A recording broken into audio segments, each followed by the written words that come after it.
We just saw Albert a couple weeks ago over at the Mount Baker Rhythm and Blues show, and it was just wonderful, great festival put on by Lloyd Peterson. And we all enjoyed the show. Thank you. I mean, it was wonderful. You have a lot of fans. I'm building my fan base little by little, and it's been good enough to keep me working, doing this for a living. I'm very fortunate. Well, we're talking about, Lloyd and I were talking about you at every jam. You're everywhere because you make people better, I think, by playing with them. Do you feel that way? I'd like to think I do. You know, I've spent a lot of time playing in bands with other guitar players. So over time, I've become good at complimenting other players, and I think that's really important. It's not a glamorous part of the music, and some younger people might not. They don't, want to shred and all that stuff. Well, in all honesty, I get tagged as a shredder too, but I've been playing in 2 guitar bands for years, and you learn how to play with others.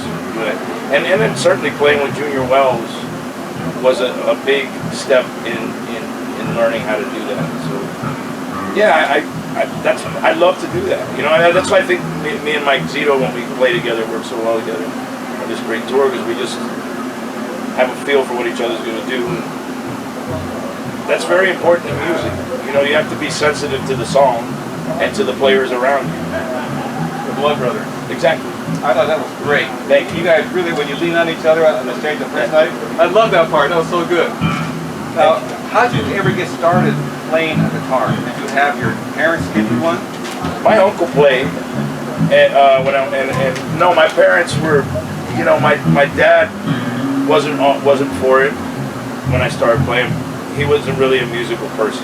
It was my mom, but my uncles played. My mom's brother, and he's the one that got me into it. He used to have a jam with his friend. Him and his friend used to come over to my grandmother's house and have little jam sessions once a week. And I was kind of intrigued by it.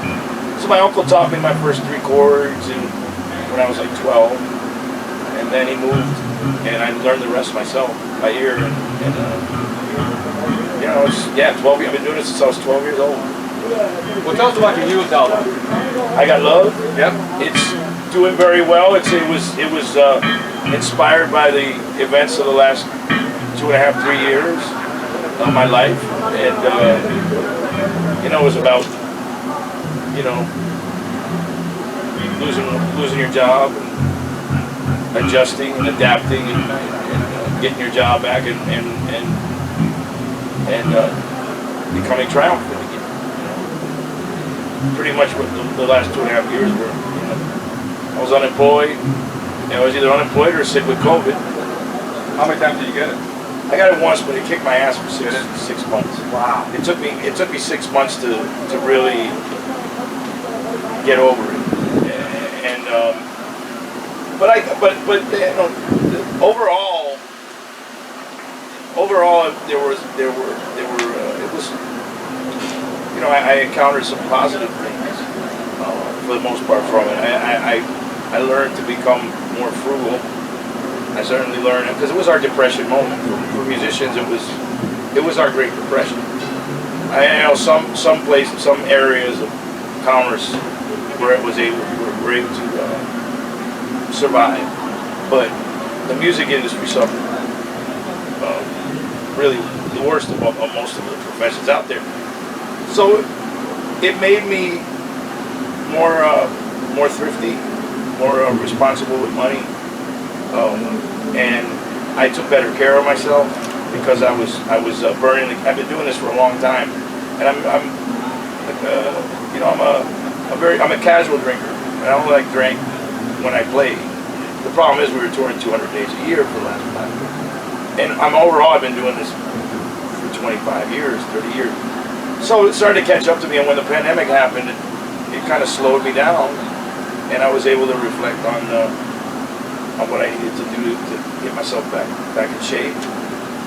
So there were some positives to it, but that's what the album pretty much is about. It's about, when people make albums, it's usually a documentary or a journal of the events that happened in your life leading up to the making of the album. At least in blues, I feel it is. So that's what it was about. It's on Gulf Coast Records. Yes. Mike Zito's. Is he the owner? Correct.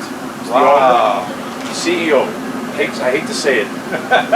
But he's the one He's who my came up boss. to you and said, nobody else is going to produce this. I'm going to produce it. Correct? Your album? Well, he's been producing my records since we were both with Roof Records.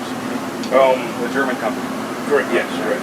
And so I trust him. We work very well together as a team. And certainly he owns the label and he does produce my records. But he would have been happy. He would have been fine with me working with somebody else. But I'm comfortable working with him. We work very well together on stage and in the studio. And you know, he's like to me what Tom Dowd was to the Allman Brothers, or Ted Templeman was to Van Halen, or Little Feat. He's just the go-to guy for me as far as producers. We're talking about I Got Love with Albert. It is a musical essay, isn't it? That's what I hear it like. It's like a final paper on your life at that time. Correct. It's really important. Who was on the album with you?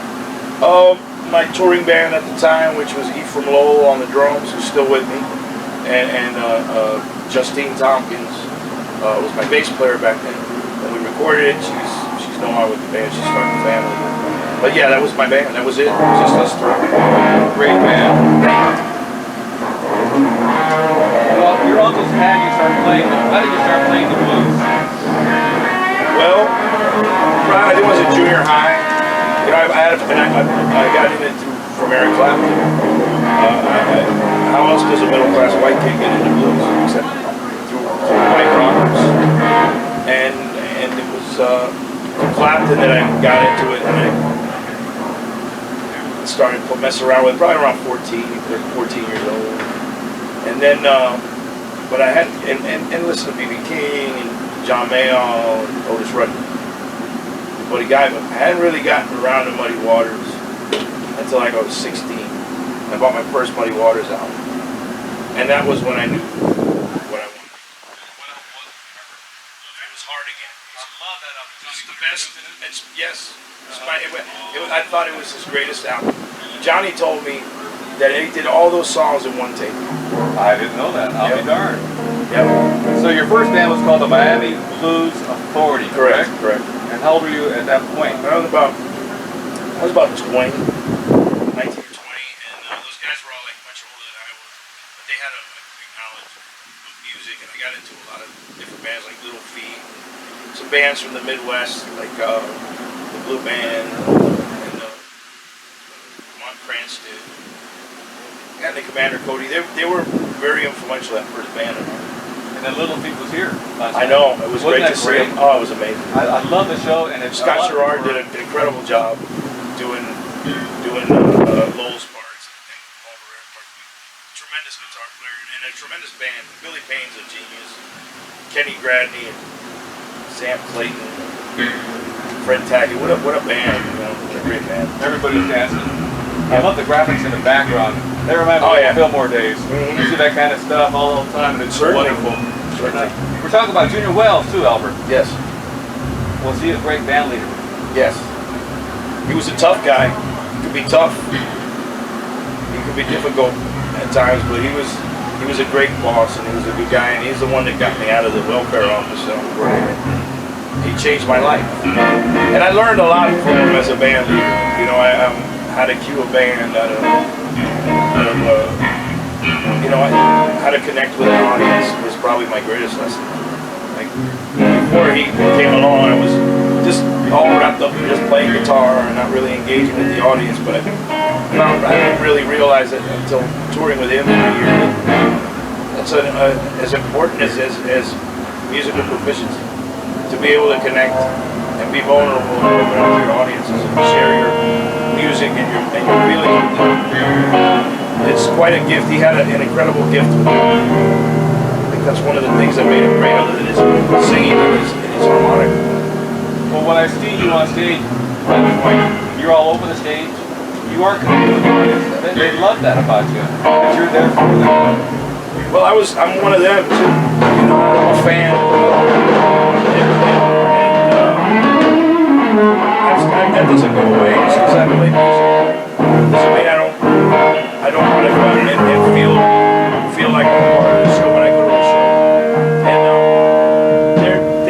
to me. They kept me doing this.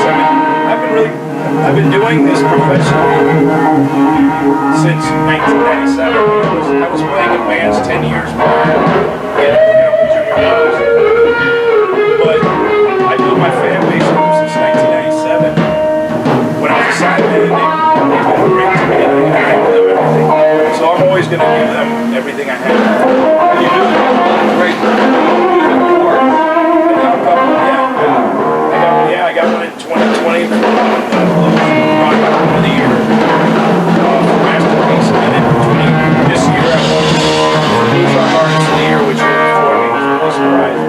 So I didn't have an album out, but I did tour a lot. I think